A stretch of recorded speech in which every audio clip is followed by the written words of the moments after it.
kebenciannya tuh paling tinggi ya di era Nurdin Halid. Dia bisa mimpin dari balik jeruji. Wah gila, itu mah buset. Itu mah legend sih, itu kemarahan. Sekarang semua netizen maki-maki Mark Klok, maki Yakub Sayuri. Ya, padahal kan yang Patrick Kluivert, kenapa lu maki-maki pemain timnas lu? Iya, Nurdin Halid itu orde barunya PSSI gitu. VAR itu emang progres, tapi VAR itu keniscayaan. VAR itu emang harus ada, gila apa ya? Semua liga udah ada VAR, kenapa Indonesia ada VAR itu prestasi gitu? Pecat semua boomer-boomer di PSSI sekarang. Siapa tuh? Ya semua exco-exco. Semua exco-exco yang boomer? Iya, pokoknya yang masih ada jiwa korupsi, jiwa rakus-rakus ini kita hilangkan semua. Emangnya exco PSSI sekarang ini korupsi ya? Ya Allah.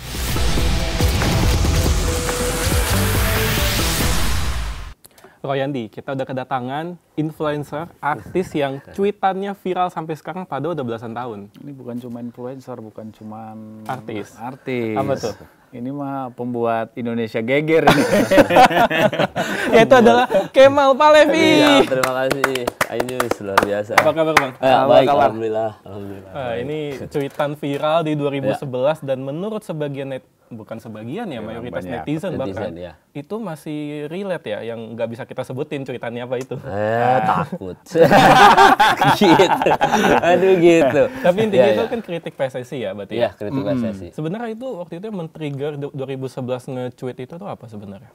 Wah, itu era kegelapan timnas Indonesia tuh, Nurdin Halid kan? Iya. Gila, 2005 2007 kasus korupsi gula, kalau nggak salah tuh ya. Kalau salah benerin netizen kan lebih pinter ya. Pokoknya import gula, abis itu import beras Vietnam, kalau nggak salah tuh 2007. Terus ada lagi minyak goreng, pengadaan minyak goreng itu kan tersangka terus tuh. Maksudnya masuk penjara kan, seperti penjara. Sempat, tapi bisa mimpin PSSI kan? Itu dia. Itu satu-satunya tuh kalau nggak salah. Nggak, ada dua nama lagi, kayak Joko lagi. Driono. Terus habis itu siapa lagi, satu lagi lupa lagi sih. Lupa. Pokoknya ada lagi lah. Bukan, maksudnya ketua PSSI yang memimpin dari balik jeruji. Ada dua nama, ada 3 orang kan. Joko Driono, Nurdin Halid sama satu lagi lupa. Apa setelah Nurdin Halid gitu. Pokoknya lupa satu lagi siapa. Dan itu Nurdin Halid di situ, wah itu era kegelapan itu. Dia ngerubah statuta FIFA kan tahun itu kan, yang dari tidak pernah dinyatakan bersalah jadi sedang tidak bersalah. Pokoknya intinya gitu kata-katanya tuh. Nurdin Halid, degradasi dihapus, pengaturan skor. Terus kita demo, kita demo semuanya. Kita demo supporter demo. Sampai akhirnya PSSI dipindah ke Pulauan Riau, ingat banget gua. Wah itu chaos, ada satu nama, lupa gue namanya. Jadi waktu itu mau bikin liga tandingan, Liga Primer Indonesia. Saking bobroknya Liga 1 ini. ISL, IPL ya. Arifin Panigoro kan dulu itu. Itu dia. Yang akhirnya rusuh, kan berdua akhirnya rusuh di Riau kan. Iya itu, nah dari situ, wah itu benar-benar yang, makanya keluarlah cuitan itu. Plus klimaksnya adalah AFF 2010, udah itu klimaks kita. Emang kenapa dengan AFF 2010? Lah, kita kan clean sheet. Kita di grup menang semua. Malaysia kita kalahin loh di grup itu. 5-1 Unggul habis itu lawan Filipina ya. Filipina semifinal. menang. Habis itu, Nurdin Halid ngajak ke rumah Pak Abu Rizal Bakri. Disitulah cikal bakal kenapa gue benci banget sama situ. Itulah gue cikal. Bukannya gimana ya guys, bukannya masalah ini gue pasti dihujat ya sama Yang kemarin juga. Oh iyalah, itulah maksudnya. Bukannya gimana-gimana, pasti dihujat kayak bilang aja iri apa segala macam. Enggak, ini kita udah pernah trauma di AFF 2010 di mana kita tuh belum juara, tapi kita udah diajak timnas semua diajak makan di rumah kediaman Abu Rizal Bakri, ada Nurdin Halid juga di situ. Dan kebetulan Pak Nirwan juga kan. Ada. Nah, jadi posisinya di situ adalah kenapa kita belum menang, kita sudah disambut sama pejabat-pejabat ini. Makanya dari situ kita udah kayak setiap kali timnas semifinal udah mau masuk final, kita tuh selalu was-was. Jangan ada pejabat yang intervensi aja. Selalu kayak gitu kan supporter, jangan ada pejabat gitu. Setiap kali ada pejabat intervensi, entah kenapa kita kalah gitu. Dan terbukti kita kalah 3-0 di Bukit Jalil.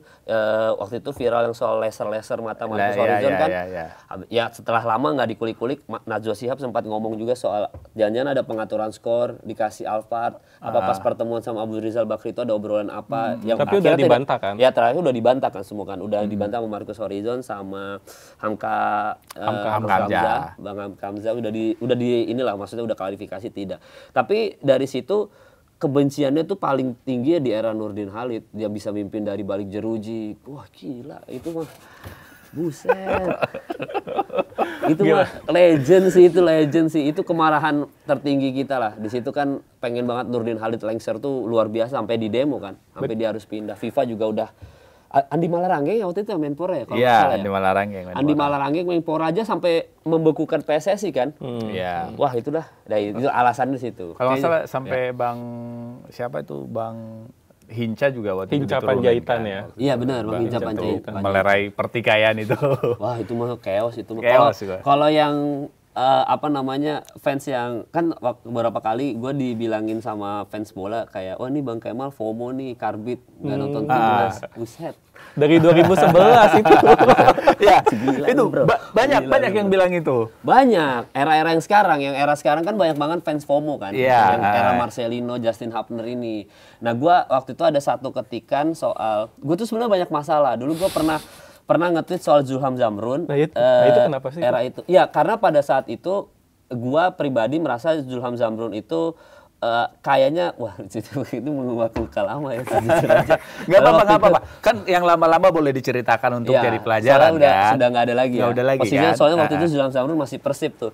Tapi intinya adalah waktu itu gue ngerasa Zulham Zamrun terlalu banyak dribble, terlalu banyak bawa bola gitu. Banyak keeping bolanya terlalu lama. Gue ngerasa bahwa Zulham Zamrun ini ya waktu itu kan Cristiano Ronaldo Indonesia segala macam kan. Dan gue ngerti egonya juga beliau masih tinggi.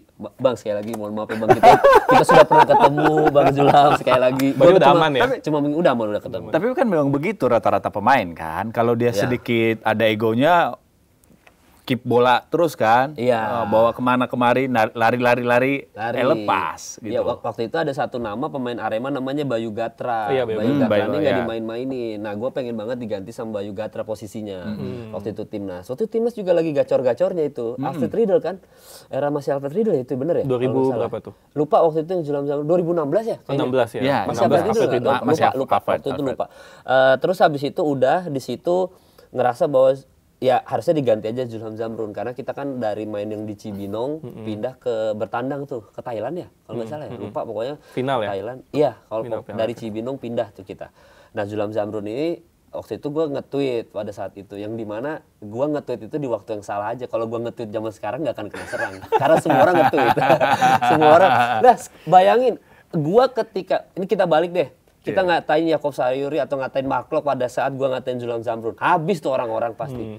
Tapi kan gue ada nge-tweet itu di era dimana semua orang sesuka itu sama timnas dan tabu untuk kita ngata-ngatain timnas gitu. Iya. Sekarang semua netizen maki-maki Mark Klok, maki Yakob Sayuri. Iya. Ya, padahal kan yang Patrick Kluivert kenapa lu maki-maki pemain timnas lu? Oke, Ya gua- pemain ya memang itu kan gitu. Iya Dia- pemain mah ikutin arahan aja pelatih. gitu. Nah makanya gue di situ nyadar gue berkaca bahwa pada saat Zulham Zamrun gue melakukan kesalahan yang sama seperti yang netizen lakukan ketika ngatain Mark Klok dan juga Yakob Sayuri. Iya. Nah gue nyadar di situ. Jadi beda era aja pada Tapi saat itu. lu bisa nyadar juga ya. Oh iya, Bang. Proses pendewasaan dari kontroversi itu ada, Bang. Ada nyatanya, Bang, gitu. Ya, udah Kenyataan kelihatan itu sih. ada, Bang. Udah tapi kelihatan. tapi nada amakannya masih ada amakannya. Masih. Nggak masih. ada. Baru menit awal. Framing. Parah. Ampun, gak ampun. Baru menit awal loh ini udah langsung Ampun. gigi Nggak, lima karena ini. ketika mention Nurdin Halid itu era keemosian tertinggi kita fans supporter sepak bola sih. Ya. Itu mah udah paling tertinggi tuh era kegelapan paling kelam lah setelah itu. Karena Itu, fans kalam juga Iya. waktu Nurdin Halid juga ikut marah. Dan Iya. terutama kekecewaan Piala AFF 2010 sih. Iya Nurdin Halid itu orde barunya PSSI gitu. Habis itu reformasi kan. Tapi sampai sekarang kayak nggak benar-benar Iya. juga sih. Oh iya, berarti sampai Berarti sekarang kayak sama juga dong dengan Ray. Gitu. sensor sendiri sih tiba-tiba. Iya makanya. Nggak, tapi gini pertanyaannya, kalau dulu semarah itu kan, istilahnya bukan ngatain lah, tapi kritik PSSI ya, itu masih relate sampai sekarang Bang? Apa udah Masih. ada perbaikan? Wah, sebenarnya sih tweet itu masih 14 tahun masih belum ada perbaikan ya. Maksudnya tetap di retweet sampai sekarang. Kalau kalian masih main X, namanya bayangin gue dari zaman Twitter sampai ganti X gitu Iya. kan. Sekarang di X masih di retweet sama banyak orang kan tweetan iya. itu. Sebenarnya jadi masih apa ya? Masih nggak ada. Maksudnya gini. Ini kan sebenarnya kita selalu dibilangin soal kenapa patokan kita Piala AFF juara senior terus, sementara kita udah bisa tembus mau ke Piala Dunia yang gagal juga ya. Iya, gagal juga. Yang Dijanjiin dong, kesel banget gua. Nanti kita bahas juga sih. Tapi intinya adalah kan kita selalu bahas, Coach Justin selalu bilang kenapa sih patokannya Piala AFF, kan kayak Piala Dunia kita udah di depan mata, terus habis itu peringkat FIFA kita udah naik, kita udah rajanya Asia Tenggara digitu-gituin kan. Yang lain udah keok-keok ke semua, Indonesia nih, King Indo nih gitu kan. Nah tapi secara nggak langsung AFF itu sebenarnya patokan. Berarti pembinaan kita sejelek itu. Dari tahun dulu sampai sekarang kita nggak pernah juara AFF senior. Iya juga. Padahal juniornya aja juara gitu. Juara, Patokan kita kan senior. Berarti kan tidak ada perkembangan signifikan. Harusnya kalau kita bisa naik peringkat FIFA, gampang dong juara AFF. Yes. Kalah lagi dong Iya. U23. Iya. Berarti apa? Stuck dong nih 14 tahun nggak ada apa-apa nih. Sementara kita selalu bilang King Indo nih, King Indo nih. Berarti kan stuck itu paling gampang loh. Kalau kita bisa tembus Piala Dunia di depan mata, ya AFF mah kacang goreng doang harusnya logikanya. Tapi kita kan nggak berhasil. Berarti apa? Selama 14 tahun ini tidak ada perubahan signifikan. Patokan gue cuma itu doang sebenarnya. Oke, ini kita mencoba untuk berimbang juga ya. Iya. Ini lama-lama dihajar juga lama-lama nih. Gini. Siapa? Guanya apa lu? Kita semua. Oh iya, kan ini opini gua. Gini, oke kalau misalnya dibilang mungkin nggak ada signifikan, tapi kan faktanya kita sudah sedekat itu loh sampai ke Piala Dunia. Istilah kita udah berapa edisi, ini yang Garis paling bawahi dekat. dengan naturalisasi yang Uzbek sama Jepang tidak lakukan. Garis bawah. Iya, Yordania juga enggak ya, Yordania. Kita garis bawahi itu dulu. Oke, itu satu. Kedua kan juga kan sebenarnya dari Bapak Erick Thohir juga udah melakukan banyak hal kan. Misalnya sekarang Super League udah ada VAR kan sekarang. VAR itu emang progres. Progres Tapi dong. VAR itu keniscayaan. VAR itu emang harus ada. Gila apa ya? Semua liga udah ada VAR, kenapa Indonesia ada VAR itu prestasi gitu. VAR itu keniscayaan, emang semua liga harus ada VAR. Iya, siapapun Gitu. orangnya itu harus Iya, ada gitu. harus ada. Mau Erick Thohir, mau siapapun harus ada VAR. Iya, Kemal Pahlevi pun ketua PSSI-nya harus ada. Iya, maksudnya mau kalian berdua ketua PSSI, VAR itu sebuah keniscayaan, bukan prestasi. Emang harus ada. Oh, Gue gitu. tetap berprestasi, maksudnya gue tetap berterima kasih sama Pak Erick Thohir. Dan gue selalu bilang di podcast gue, untuk sekarang nggak ada orang yang sebaik Pak Erick Thohir untuk Iya memimpin dong. PSSI. Oke. Bener Mencintai sepak bola, punya power, Iya. modal kuat. Iya. Itu adalah modal dasar untuk menjadi ketua PSSI di Konoha ini, di Indonesia Iya, ini. iya. Yang dimana politiknya kuat, korupsinya kuat, ya. pokoknya intervensi ordal-ordalnya kuat. Pak Erick itu sosok yang paling cocok lah gitu. Gua sampai sekarang belum menemukan satu nama pun yang bisa menggantikan Pak Erick Thohir gitu. Berarti Belum ada. mendukung Erick Thohir ya? Kalau dibilang mendukung, mendukung. Oke, tapi tetap dikritisi gitu. Ya tetap kan, kalau itu mah tugas kita, Tugas maksudnya kita, itu tugas kita as a rakyat, as pencinta sepak bola. Kalau emang ada salah, kritik. Itu emang tugas, kewajiban kita malah. Itu bukan lagi kewajiban dan hak. Buset, itu. Buset. Nggak Oke. boleh memang. Kalau ada yang salah ya kita harus Ya, kita kritisi. kritisi. Kalau Oke. kritisi kita diam aja. Meskipun begitu kan, tapi tetap harus diakuin dong. Istilahnya dari ketua-ketua sebelumnya itu kita nggak pernah sampai round 4 loh istilahnya. Ya meskipun orang bilang naturalisasi, tapi kan itu kan sah-sah saja kan. Oh iya boleh. Maksudnya itu sesuatu yang sah, nggak ada yang menyalahkan soal naturalisasi. Cuma kan itu yang kita sayangkan itu, gua dan beberapa teman-teman gua adalah itu kan sebenarnya cara instan aja kan. Yeah. Kenapa cara instan ini dilakukan padahal bisa pembinaan. Terus habis itu ngomongnya juga, oh ini sebenarnya persiapan untuk 2030 pemain-pemain ini. Di 2030 beberapa pemain ini udah kepala 3 gitu, yang dimana sudah sangat tua. Plus negara lain pasti akan meniru cara Indonesia untuk naturalisasi. Malaysia yang sempat kena kasus kemarin kan. Walaupun Gagal ya? Walaupun gagal, tapi tetap ada usaha ke sana. Ada usaha, Berarti ya. artinya apa? Belum tentu kita di tahun 2030, 2029 nanti negara ASEAN lain tidak sekuat kita. Pasti dia akan meniru kita. Nah, sementara kita sudah mengeluarkan senjata pamungkas kita nih. Ya kan? Sekarang kita mau ngomongin pembinaan. Emang cukup dari sekarang sampai ke 2029, 2030 untuk pembinaan pemain muda. Sementara Jepang blueprintnya 100 tahun loh. Iya, 100 tahun ya. Iya, Uzbekistan juga bukan perjuangan. Dia liga lokalnya panjang lah perjalanannya. Turki sampai harus Presiden Erdogan turun tangan. Erdogan Turki. Iya, maksudnya perjalanannya sangat panjang gitu. Nah, kita nggak mungkin dalam 5 tahun benerin liga, 5 tahun benerin pembinaan pemain muda, udah nggak mungkin. Berarti kan harapan kita tetap di Izes, Verdong, yang dimana beliau makin tua dong. Iya. Bahkan beberapa pemain ada yang lebih tua lagi Kevin gitu. Dix, Tom Hai gitu. Iya, dan si pemain-pemain lain ini mungkin Malaysia atau Thailand mungkin pemain muda yang dinaturalisasi. Nah, berarti kan 2030 mungkin cobaan kita lebih sulit lagi daripada sekarang. Makanya kesempatan itu cuma ada sekarang sebenarnya untuk mencetak sejarah itu sekarang. Walaupun isunya adalah di 2030 katanya World Cup mau ditambah jadi 64. Peluangnya lebih gede dong peluangnya. Peluangnya lebih gede. Tapi tunggu dulu, belum diiyain sama negara-negara yang ada di World Cup. Karena mereka merasa eksklusifnya berkurang. Iya. Itu juga lucu. Itu mau Kalau digajal. Sebanyak itu turnamen aja semua dibuat negara. Iya, bukan World Cup. Prestisnya di mana? Gitu. Gue yakin negara-negara Brazil, Spanyol, apalagi Spanyol kan keras kan. Israel kalau masuk Piala Dunia kita nggak mau main, keras gitu. Iya. Bayangin negara-negara ini pasti protes ke FIFA. Di mana kita tahu FIFA juga kotor kan. Negara-negara lain, itu kan ada dokumenternya di Netflix. Bukan gue ngomong. Ya, gitu. Ya maksudnya jadi si negara-negara ini pasti akan berkoar, maksudnya ngapain 64 gitu, udah jadwalnya makin panjang, kita butuh istirahat, pemain bisa gampang cedera.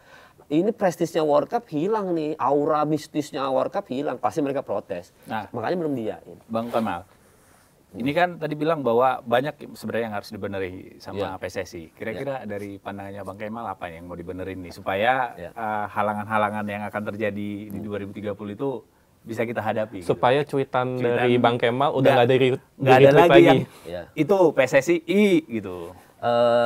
Pecat semua boomer-boomer di PSSI sekarang. Siapa tuh? Ya semua exco-exco. Semua exco yang boomer. Iya, pokoknya yang masih ada jiwa korupsi, jiwa rakus-rakus ini kita hilangkan semua. Emangnya exco PSSI sekarang ini korupsi ya?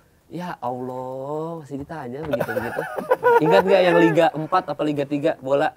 Oke. Gitu. Ya, itu viral dong. Viral. Ya kan katanya nggak sengaja atau apa Ya gitu. tapi kan viral. Viral. Maksudnya kita Walaupun tahu diulang, walaupun diulang, tapi Ya. ini fakta ya. Fakta. Ya maksudnya banyaklah hal-hal yang kayak pengaturan-pengaturan yang kemarin-kemarin yang dulu-dulu sebelum ada VAR gitu-gitu. Exco itu kan tidak berubah, ketua PSSI-nya berubah, tapi tim Exco ini kan nggak ada yang berubah signifikan. Orangnya sebenarnya tetap sama. Artinya apa? Siapapun ketua PSSI-nya selama Exco-nya sama, ya tetap sama. Mau segitu ngelawan Pak Erick Thohir, gue yakin Pak Erick Thohir mungkin ada perlawanan mungkin ya.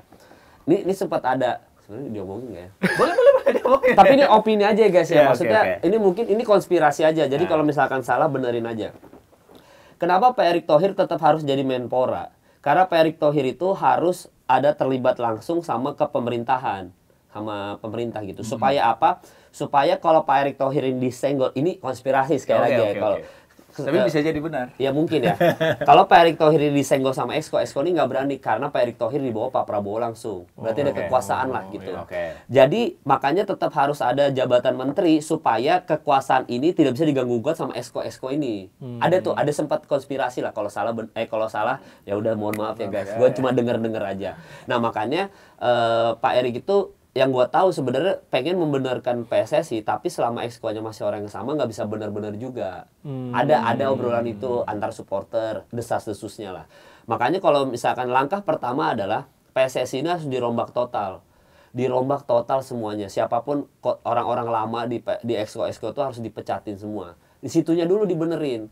Ketika di situnya dibenerin, diisi sama orang yang benar-benar mencintai bola, bukan orang-orang yang menjadikan PSSI sebagai mobil politik. Itu udah masuk semua. Insya Allah baru kita bisa tuh ngomongin pembinaan pemain muda dari SD. Kan kalau di Jepang sama Uzbek tuh udah dari SD udah ada pembinaan tuh. Ada liga sekolahnya. Iya, ada tuh videonya yang Jepang anak SD-nya dribblenya udah kayak Mitoma. Tok gitu yang dribblenya tuh yang kayak jalan ya. Iya, kayak jalan gitu. Nah, itu kan maksudnya mereka udah ada pelatihan kayak gitu kan. Jadi diisi sama pemain-pemain emang orang-orang yang tidak peduli sama uang gitu, tidak peduli sama korupsi, bener-bener peduli sama sepak bola Indonesia. Harus diisi sama orang-orang kayak gitu. Berarti sisakan Erick Thohir doang berarti? Ya kayaknya Erick Thohir yang paling baik sih sekarang sih. Sulit siapa gantinya? Maksudnya yang bisa menggantikan Pak Erick itu siapa gitu? Ahok, masa Ahok? Tapi kan ada di Exco juga Bang Arya Sinulinga. Iya. Males bahasnya juga. Halo Bang Arya. Halo Bang Arya. Masih ada. Nggak, tapi memang harus digantikan lah. Maksudnya kalau concern gue adalah PSSI terus dirombak total, diisi sama orang-orang yang benar-benar mencintai sepak bola gitu. Emang benar-benar, ayo kita majukan sepak bola Indonesia, tidak menjadikan sepak bola sebagai alat politik. Walaupun sebenarnya tidak bisa kita pisahkan sepak bola sama politik. Karena kalau gue pernah ngobrol sama Ferry Irwandi, kalau sepak bola ini dari era Uni Soviet aja udah berpolitik gitu. Maksudnya kalau kita lihat Netflix dokumenter soal FIFA aja, dari yang Argentina tuh udah politik banget gitu. Yang udah dekat penjara gitu-gitu kan. Ada kayak gitu-gitunya tuh. Jadi kita tuh nggak bisa menjauhkan sepak bola sama politik, itu benar. Tapi karena kita udah punya role model Jepang dan Uzbekistan dan Turki, yang dimana mereka kalau ngerjain sepak bola dengan benar, jadi nih barang gitu, ada buktinya gitu. Mereka diisi sama pemain-pemain, orang-orang yang benar-benar cinta sama ininya, terus berpin 100 tahun jangan diobrak-abrik, bisa ternyata. Berarti kan kita juga bisa sebenarnya gitu. Gua ada role modelnya itu. Jadi itu dulu sih rombak PSSI. Nah, siapa kira-kira yang cocok mengisi posisi-posisi yang sekarang? Nah, kalau itu seandainya yang itu dianguskan. gua sih ex pemain pasti beberapa. Ex pemain. Pasti ada beberapa ex pemain. Tapi kayak rata-rata sekarang ini pemilik klub ya kata-kata ya. Iya, masalah pemilik klub. Pemilik klub kayaknya pemilik klub itu apalagi pemilik klub ya. Kita ada kasus LIB kemarin-kemarin kan, aduh panjang juga. Tapi memang harus orang yang kalau pemilik klubnya merasa dia memang bisa membenarkan sepak bola Indonesia, ya nggak ada masalah juga. Cuma kan waktu itu ada yang banyak kasus juga sih.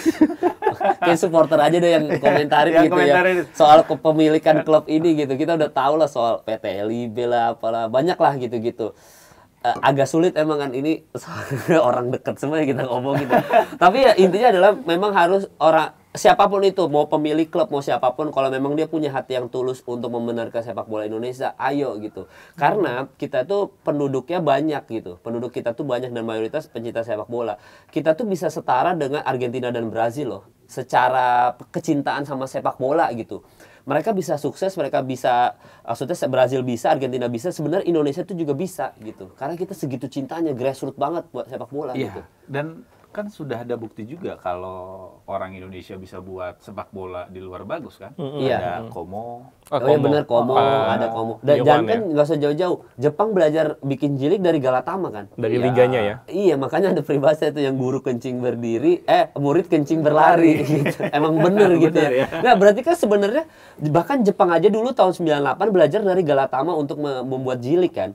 Secara nggak langsung adalah sebenarnya sepak bola kita itu kalau dikelola sama orang yang benar bisa juara, kita bisa jadi bisa banget gitu. Jepang guru sama kita. Kenapa dia sukses sekarang gitu. Oke, ini lagi-lagi berimbang lagi ya. Tadi kan dibahas soal pembinaan. Ini nanti ada yang ngomong lagi nanti. Sebenarnya udah ada pembinaan. Iya, udah ada kan.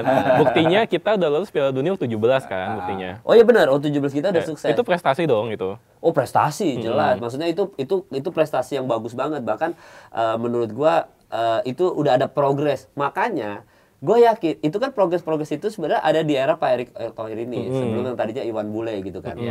Ini udah ada Pak Erick Thohir. Nah itu aja Iwan Bule, Edi Rahmayadi aja udah jadi pemerintah. Maksudnya udah gabung pemerintahan lah. Nah si Pak Erick ini menurut gue tetap ada andil. Makanya gue percaya Pak Erick itu tetap nakoda terbaik untuk sepak bola kita. Tapi dengan satu syarat, kalau Pak Erick pure mau konsen 100%. Gue yakin Pak Erick bisa membenahi gitu. Terbukti Piala Dunia yang tadi U17 berhasil gitu-gitu. Cuma kan kita nggak cukup dengan itu. Karena begitu Pak Erick Thohir diganti setelah 5 tahun lagi diganti lagi. Ya out lagi berubah lagi dong gitu. Ya. Itu yang makanya harus ada perombakan PSSI total. Artinya harus dibuat kurikulum ya. Dibuat kurikulum yang udah ibaratnya buku resepnya udah kita kunci nih gitu. Kayak boleh diutak-atik ya. Kalau di F1 tuh kayak Ferrari gitu. Lu nggak boleh otak-atik kan, Italian banget kan Ferrari kan. Nggak boleh ada Inggris masuk nih nggak boleh ada yang merusak racikan ini nih gua kunci. Pembalap siapapun mau itu Inggris mau apa, nggak boleh ada otak-atik ini Italian pride banget. Nah, kita butuh orang yang kayak gitu. Mungkin Erick Thohir bisa bikin kurikulum itu, mengunci itu sehingga siapapun ketuanya nggak boleh diganti. Ketika itu diganti, kita tahu pasti supporter. Karena kurikulumnya dibacakan transparan ke kita semua. Tapi bukannya ada Villanesia ya? Mana sekarang? Villanesia-nya mana? Mana? Gua tanya mana Villanesia? Ya kan sekarang jadinya total football kan pengennya. Iya, maksudnya Villanesia-nya aja hilang kan. Itu aja salah satu contoh yang dimana kita jangankan ngomongin buku resep tadi deh yang harus kita kunci. Filosofi sepak bola kita aja nggak punya. Apa filosofi kita? Kita mau ada Villanesia, udah nggak ada. Pas era ST-nya kita main apa? Pragmatis. Kita bertahan gitu. Tadinya build up sama positional play istilahnya gitu, yang nyerang and counter ya. Iya, counter penguasaan bola. Mau kita ada Villanesia dirubah lagi sama era ST-nya pragmatis. Terus ada Belanda ini ngerubah lagi jadi total football. Kita nggak punya. Sementara kalau kita ngomongin Jerman ada gegenpressing, Inggris punya kick and rush, Italia punya catenaccio, punya prinsip, sehingga itu prinsip mereka, buku resep mereka. Siapapun pemainnya, siapapun pelatihnya harus ngikutin itu, harus ngikutin map resepnya ini apa itu, buku ini ya terserah kalau nanti mau diganti sama Spalletti, Gattuso, tapi setidaknya mereka punya Catenaccio ini, mereka punya khas. Indonesia kita nggak punya itu, kita apa sih, mau Catenaccio kah, mau gegenpressing kah, mau tiki taka kah, mau apa gitu, maksudnya mau positional play Villanesia, mau Harus build up, ditentukan dulu harus ya. ditentukan dulu. Nah itu dulu yang penting kan.